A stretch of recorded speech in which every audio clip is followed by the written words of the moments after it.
It's not every day that I get the chance to talk to someone I grew up watching on television. My next guest is a bold, independent woman who pushed the boundaries in Hollywood, using her platform to tackle issues like homosexuality and classism. You may know her simply as Roseanne, but she's not only a famous actress and comedian, she's also a social activist and political figure, having just run for president of the Peace and Freedom Party. And that's why I'm especially excited to share my interview with Roseanne Barr. Check it out.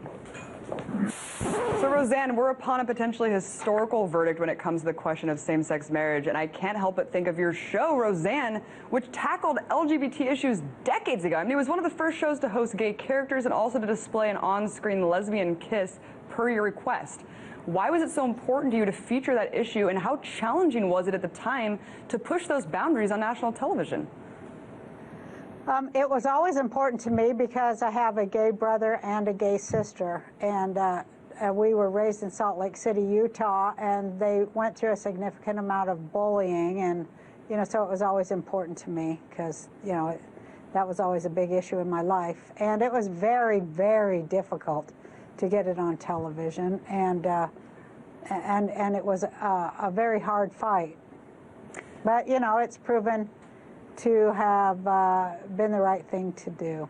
Absolutely. And those who are against this issue is definitely staying on the wrong side of history, Roseanne. But in addition to homosexuality, Roseanne confronted numerous social issues such as class, domestic violence, race, and women's rights. I mean, your show, I think it resonated with a lot of people because it represented the plight of the working class. I mean, how important do you think it is for people to be able to identify with real characters like this? And how come we don't see this type of programming anymore? Well, the whole issue of class is like big taboo in America. You're not supposed to notice it, and you're not supposed to talk about it, and you're not supposed to oppose it. It's just supposed to be there like reality. So that was a hard thing too. It was a hard thing to talk about class, race, and gender in America. It still is. But why do you think that we don't see anyone pushing the envelope like your show used to do?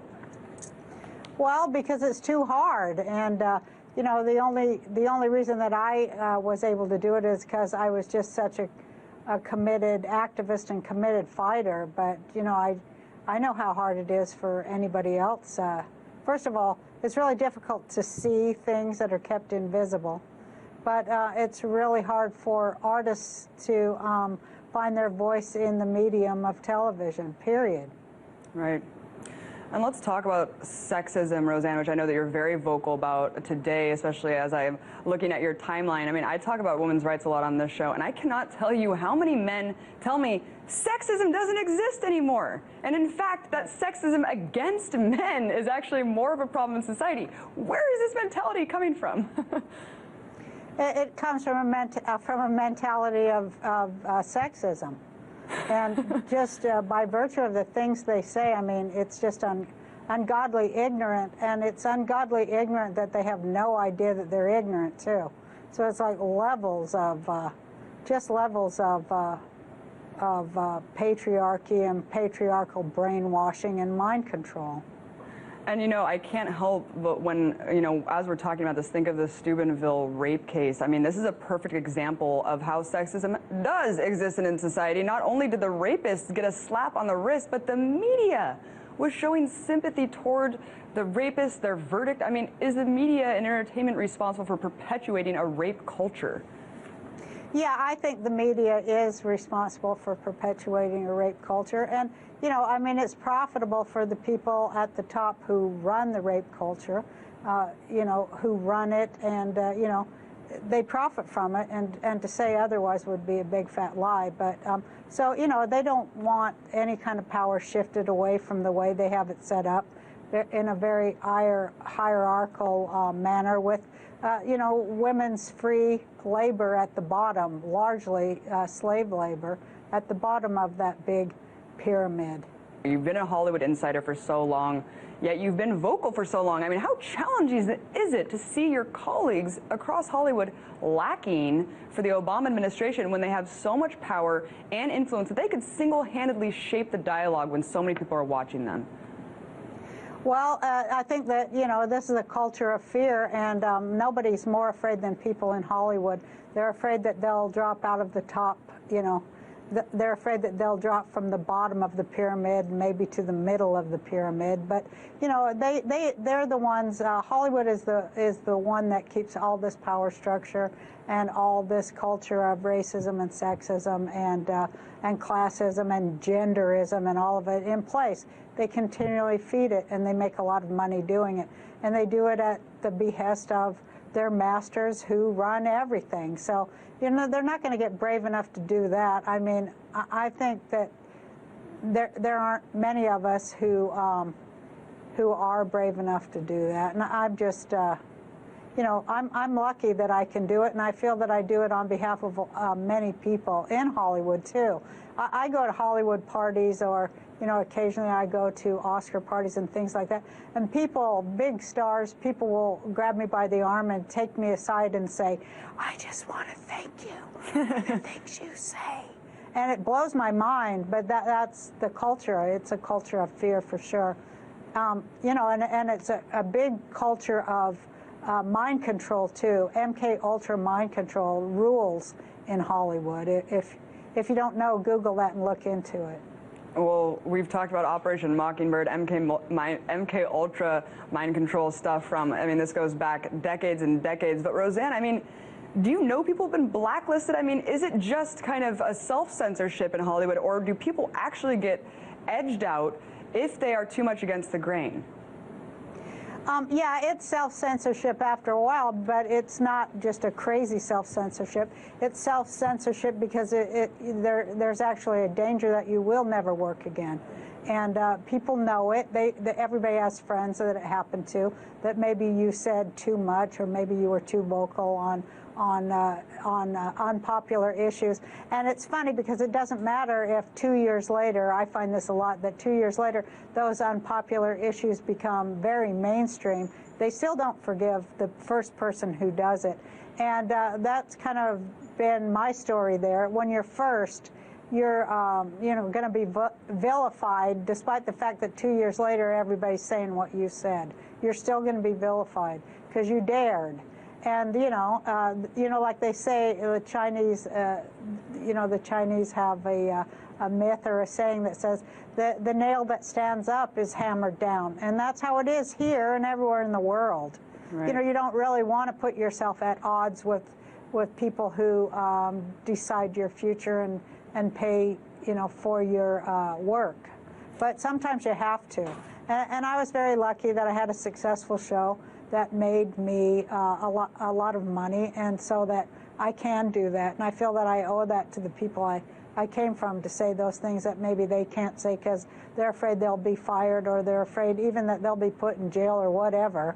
I'm going to do it, because why not? Well, that's why I love you, Roseanne, because you are an artist, you're a comedian, but you use your craft to also really express daring political statements that are too true. And like you just said, I mean, years later, all these things are validated. I mean, look at MSNBC 10 years after the Iraq War saying how we were all duped. I mean, they were part of the duping. So it's amazing to see, you know, as it's mainstream, we all know these things now. It's easy to come out and say, you know, what happened? We were all sold this war. But Roseanne, weeks ago, you tweeted something that I loved. You said, failed Senate, failed Congress, failed executive branch, failed Supreme Court. You know, people look at this and they agree with you and they say, you know, this corruption, this blatant corruption is why we need less government. What do you say to those people? Well, those people that say they want less government are just a bunch of liars, because, you know, they're trying to get the government on the backs of all the gays right now. So they do not, in fact, want less government at all. They want more government. And it's funny that the whole time they're trying to amp up the government on everybody's personal freedoms and civil rights, they're talking about they want less government. Well, you can't have it both ways.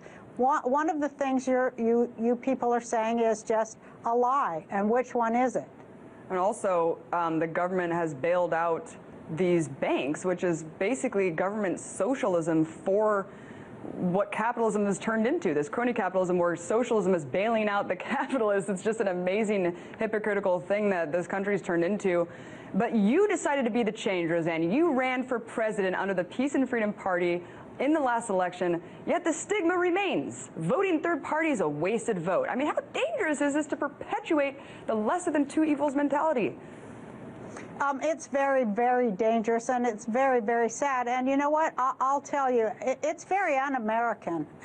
It's like, you know, they don't like America, and they don't like, you know, what we're all proud of about our country. They want to beat down our right to speak out, our right to dissent, our right to be a whistleblower, to do the right thing. They don't like any of those things, but they won't be able to stop it. So, you know, a word of encouragement from me and from you and from people who think like us is very, very important, and it's very important that it happens over the people's airwaves. And I know you were... So thank you for what you do, Well, too. thank you, Roseanne. That means a lot to me. I know that you were also a supporter of Occupy Wall Street, which unfortunately was violently suppressed by militarized police forces all across the country. And Roseanne, I tell people that everything we do every day is political. I mean, every action we take is a vote, essentially. Any more words of advice you can give to people who are watching this and saying, you know, there's nothing that can be done and we don't have a voice? Well, I'd say that's not true. There's so much that can be done, and don't stop now, because we've put a crack in it, and now the light will get in. So don't stop now, whatever you do. Don't stop. And, you know, they talk about Occupy Wall Street and this and that and the other, but, you know, it needs a reboot, like everything having to do with resisting a country being owned by banksters and both parties of its government being owned by banksters. There's no way we can turn our back or quiet down now. It'll only get worse. And so now's the time to amp it up. And for Occupy Wall Street and all these vehicles and venues of resistance, it's time to come together. And I have, my theory is that it's sexism that really beat all those things down. Because in every single thing that is not led by women these days, it's going to fail, because women are tired of listening to men. We you know, as a class, not as a sex, but as a class, we're just tired of failed policies of males that continually put everything in conflict, and then so there can be a winner and a loser. That's not the way women think, and it's not the things that, those are not the things that women value anymore. So I think that we're going to find that any method of resistance, any organ of resistance is going to fail unless it is led by women. And I see evidence of that everywhere on earth. And, you know, it's going to come to America, too, and it is coming. And so I just give everybody a heads up to take a look at that and see if I'm not right. Yeah, Roseanne, and I thank you for being one of those powerful women leaders that we can look up to and follow the words that you're saying, which is the spirit of dissent's alive and well, and we need to keep pushing back against this system. Thank you so much, Roseanne Barr, actress and comedian. Thank you so much, and I hope everybody starts listening more to women. Thank you so much.